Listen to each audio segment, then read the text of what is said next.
બાબા સીતારામ. સીતારામ. બગદાણ નવનીત બોલું.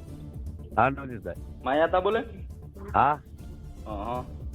હું એમ કહેતો હતો આપણે યોગેશભાઈની જે જાહેરાત છે, હા યોગેશભાઈ સાગર, હા તો એમાં એવું છે, આની પહેલા મીટિંગ થઈ હતી હા આશ્રમે, ત્યારે ભગવાન દાદા ગુજરાતી જે જૂના ટ્રસ્ટી છે હા એને એવું કીધું કે ભાઈ મેનેજિંગ ટ્રસ્ટી કોઈ નથી અત્યારે, બધા ટ્રસ્ટી છે, મેનેજિંગ કોઈ નિમણૂક નથી થયું.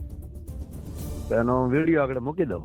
હા બરોબર, મેનેજિંગ કોઈ નથી થયું અત્યાર સુધીમાં છે. બરોબર, જૂના જે ટ્રસ્ટી છે ભગવાન દાદાએ ખુદ ત્યારે ના પાડી દીધી આપણે કવણાભાઈને. ના હું આગળ મૂકી દઉં વિડીયો. એટલે શું મૂકવાનો છે ભાઈ? આ મેનેજિંગ ટ્રસ્ટી નથી એમ, ટ્રસ્ટી છે, મેનેજિંગ કોઈ નિમાણે નથી. ગામમાંથી મારા 5-10 ફોન આવ્યા આ રીતનું કે માયા તારી હું વાત કરી લઉં. હલો. હા હા એ રીતનું છે. મેં કીધું દાદાને ફોન કરું.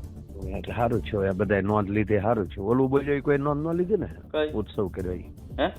ઉત્સવ નું જે બોલ્યો એ તો કઈ નોંધ ન થઈ ને, એટલું જ દેખાણું ને. પણ એ તો આતા જે માનો કે ટ્રસ્ટીમાં એકબીજાને હાલતું હોય કઈ તો કે ને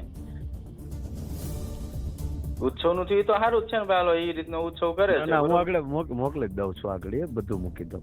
હા બરોબર. કોઈ કહે તો તમે તમારું નામ દેજો. અત્યારે હાલમાં અમે સરપંચ છીએ. બરોબર બગદાણા.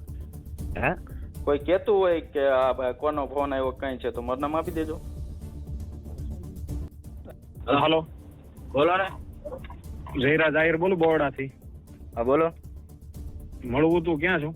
બગદાણા કઈ જગ્યાએ? આશ્રમે. હે? આશ્રમે. હા તો ક્યારે મળું છું? તમે કયો ત્યારે. તો વાંધો નહીં, પ્રસંગમાં શું હમણાં આવું ફોન કરું. શું હતું? હું એ રૂબરૂ વાત કરીએ. હો કઈ વાંધો નહીં.